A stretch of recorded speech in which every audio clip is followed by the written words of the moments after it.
All right, guys, this is Mobile Gamer Nerd, and we are back with another Raid Shadow Legends free-to-play mystery shard only champion spotlight. Today, we're going to be looking at Lifetaker, a rare Shadowkin. She's kind of cool. She's definitely got some multi-hit situations going on, and she's a pretty cool hero. So we're going to see what she can do and why we like her. So let's take a look at her. A1, she attacks one enemy 2 times. Each hit has a 30% chance of placing a 100% heal reduction debuff for 2 turns. So yeah, 100% obviously better than 50%. So really good is based on attack. And then we have her A2, which attacks one enemy 3 times. Each hit has a 50% chance of decreasing the target's turn meter by 10%. The third hit has a 50% chance of placing a 30% decreased speed debuff for 2 turns. All really good skills for Fire Knight. And then she places a Veil for 1 turn, and that gives her a 30% reflect damage buff for 2 turns. We do have her in the Phantom Touch Blessing, so she can do a little bit more damage. Let's take a look at her masteries. Right now, it's a basic, there's nothing crazy here. It's your basic offense, kind of set up for masteries all the way down into War Master. We're not really trying to break through defense with her. We really just want to be able to place her skills. So we did go down here for accuracy with a better chance of placing any debuff. And yeah, that's basically it. She's kind of a one-trick pony. There's not much that's going on for her. I wouldn't really say she's great for anything other than Fire Knight. Possibly the arena if you need to put heal reduction on someone, but more than likely you have a better option. So for gear, we actually put her in some random stuff. We do have her in the feral set right now. Well, 2 pieces of feral set for crit rate. We've got attack, which is a flat stat. We would like to get that to a percentage, obviously.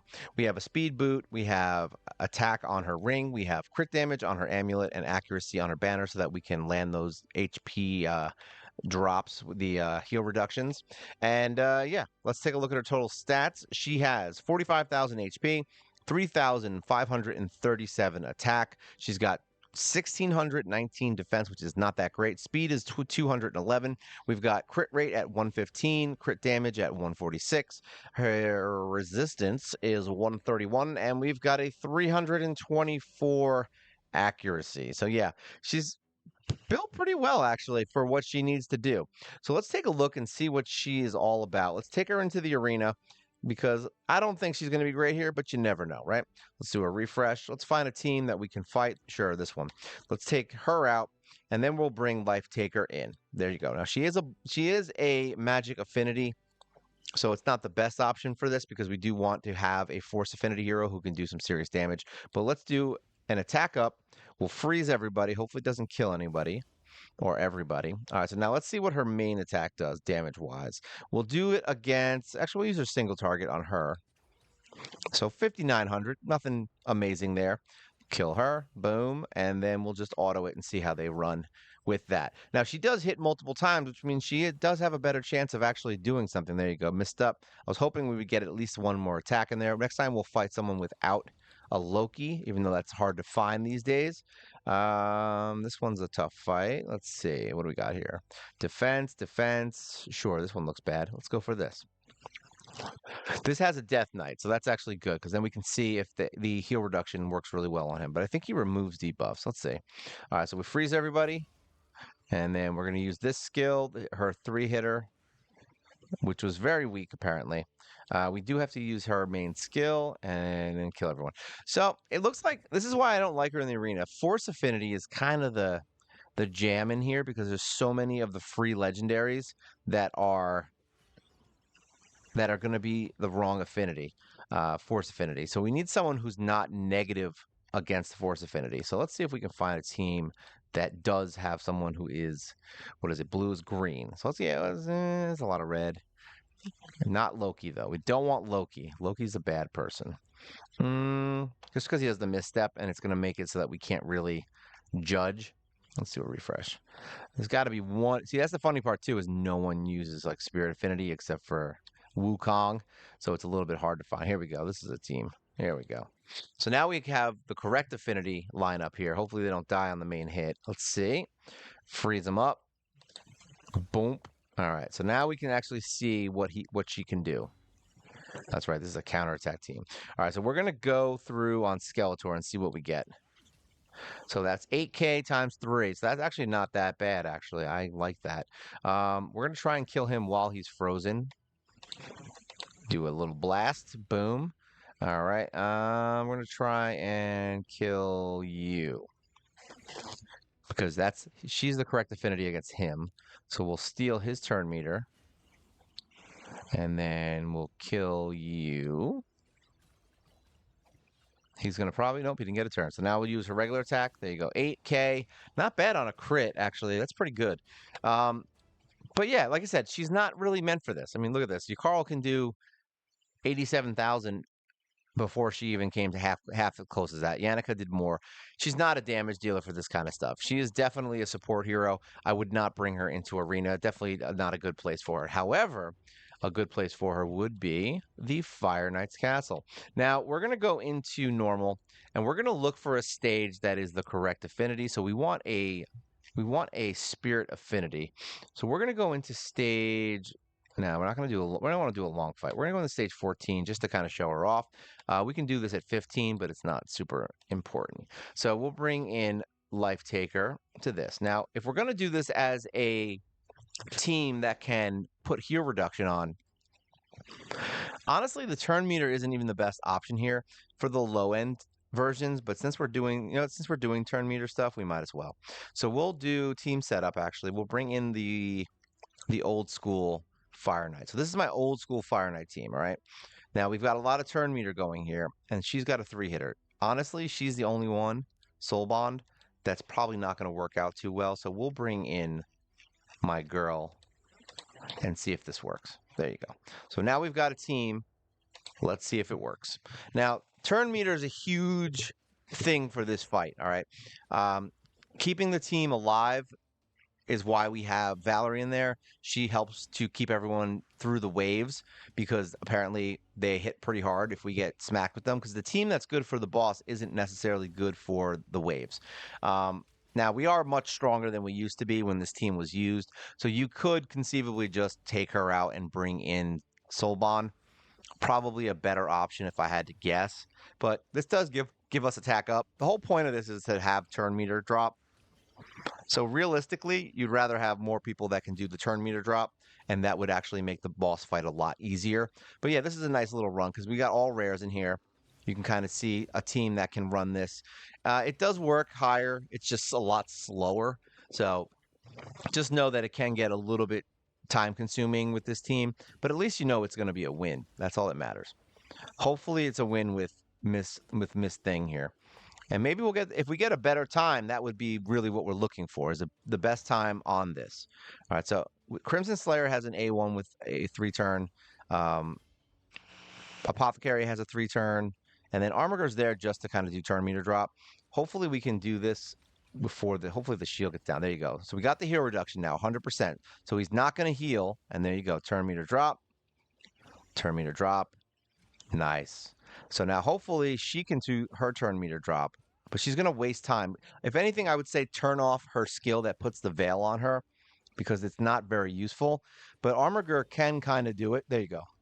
We got the turn meter drop.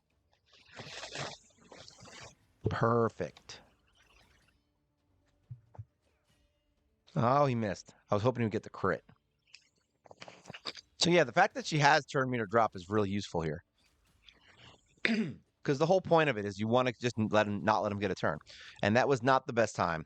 I think the best time for these low stages is actually poison. I think we just poisoned him to death, and because they have more attacks, the poison heroes. But yeah, it works. You can bring her in. She did 180,000 damage, considering she's only a single target damage and wasted time doing the veils. So the veils aren't going to be helpful. Turn them off. But yeah, put her in. She's probably going to do almost the same amount of damage as Crimson Slayer once the boss fight is done. So it's actually a really good hero for Fire Knight if you need someone, especially if you're coming up against a Spirit Affinity where the rest of this team might lack. All right. I mean, unfortunately, Spirit Affinity Soul Bond has a turn meter drop that drops completely. So it's a little bit more useful, but it is on a longer cooldown. So it just depends on what you're looking for and which hero you built first. I wouldn't say she's the first choice, but she's definitely not bad, especially considering that my turn meter team doesn't have a heal reduction. So if you need heal reduction because you're just shy, we'll say, just shy of being able to drop the turn meter where he'll never get a turn, then yeah, I would bring her in for the heal reduction because then you don't have to worry about that. As far as other dungeons go, I mean, obvious, people in here that would be good for this. We'll go into stage 15. We'll bring them in. We'll bring in the rares. We'll do this with all rares. So now she has heal reduction, so she can stop this boss from healing. And then we're basically just gonna bring in poisoners. Like that's what we're gonna do, I think, here. So we'll bring in Kale. I think I have him. That's right. I forgot that Kale fell off, by the way, because he's very low in my rankings here. If I could find the bastard.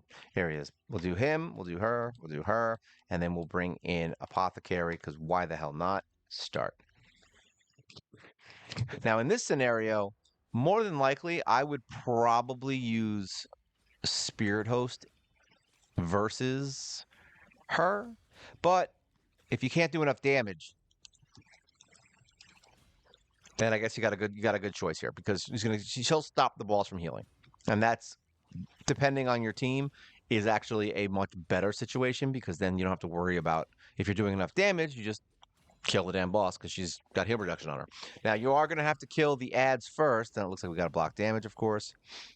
Of course. Now, she does have turn meter drop, so we're going to have to not use that. So we're just going to have to A1 ourselves here for a little bit. I don't bring turn meter drop into any fight that has this kind of stuff, because it's bad. Or you'd have to bring someone who can remove debuffs, because that's the only thing that'll work. I just don't want this fight to go on forever while we show it. There you go. On guard, you're dead. So now we're going to back to auto. Everyone's got their skills back. It looks like she missed the turn meter drop. Perfect. Like I said, kill the ads as fast as possible. She's going to heal. There you go. Heal reduction. Now the boss can't heal for 2 turns unless she can remove it, which she did. But she didn't heal that first turn, so it'll give you the opportunity to kill her with just regular damage. So it looks like a debuff remove would be nice here if you're going to do this. But yeah, see what I mean? Damage didn't even matter.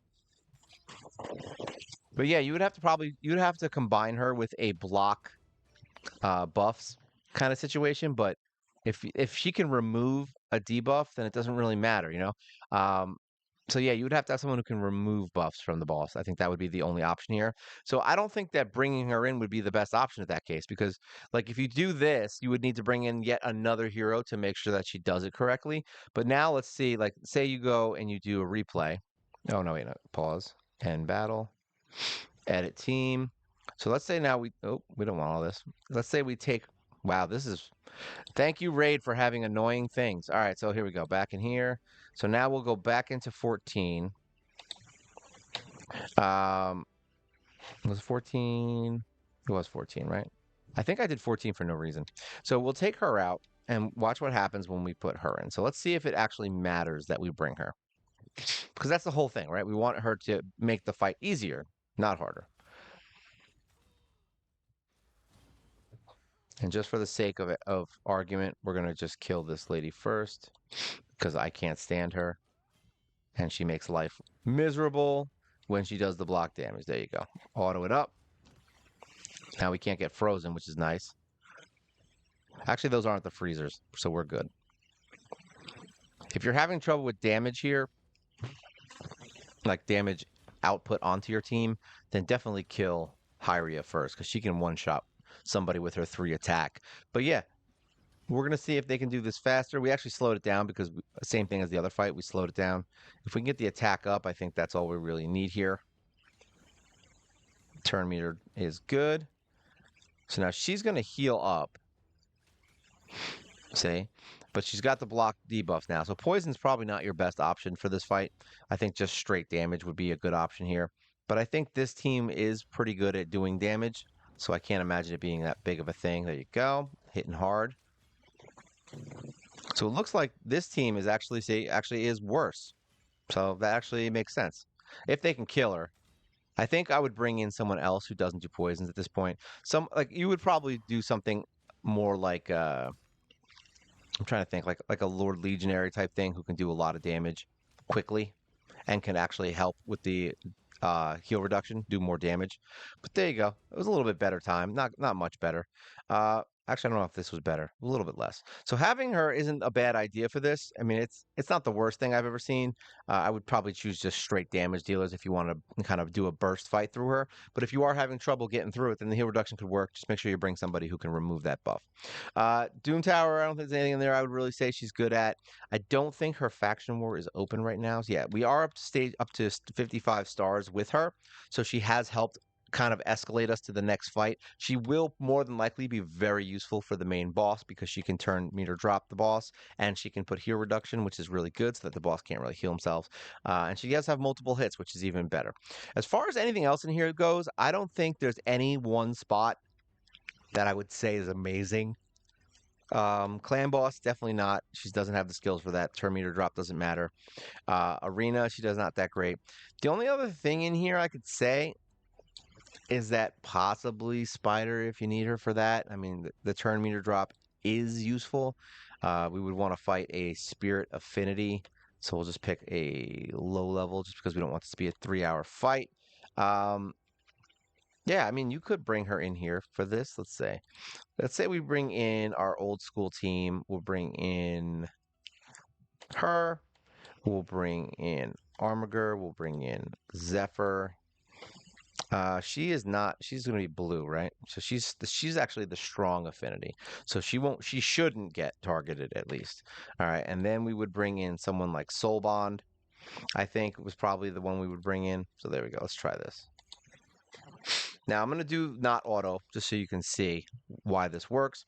So basically, what you want to do is you want to do attack up. And then you want to kind of take the turn meter from the boss, right? So now this is the skill that does the turn meter drop. So that's where it's going to be useful. See, turn meter drop is all we need. You've got sniper in here for the main damage, and then you use Armiger to keep doing turn meter drop. And then you would use her skill to do a turn meter drop. But right now we're going to do an AoE to kill the baby spiders because we don't need the turn meter drop. You want to save it.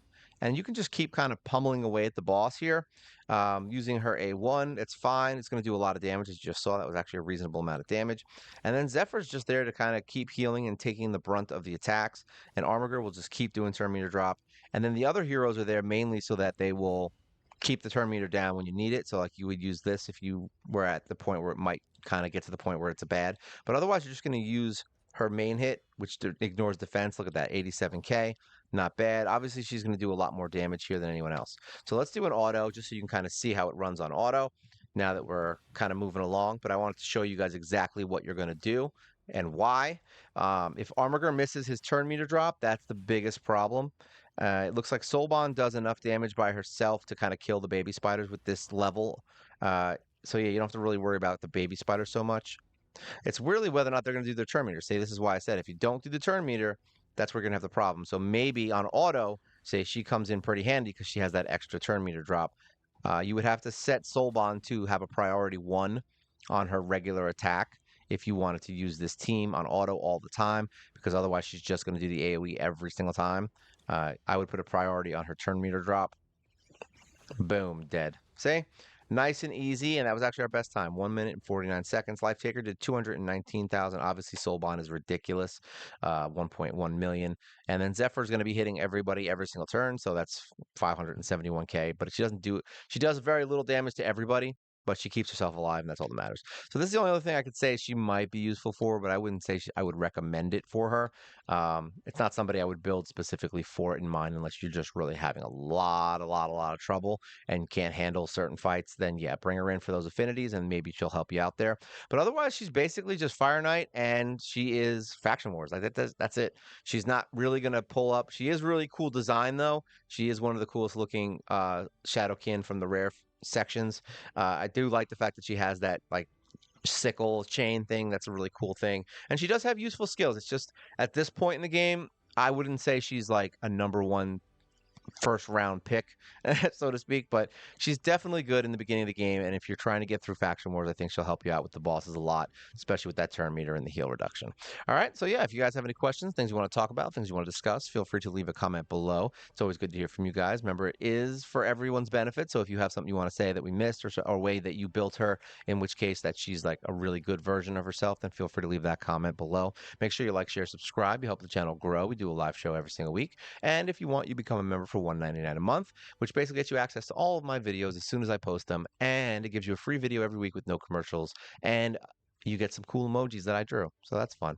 You also get my undying affection. All right. So yeah, this is Lifetaker, the hottest shadowkin with a sickle I think that anyone here has ever seen. This is Mobile Gamer Nerd, and you guys take care.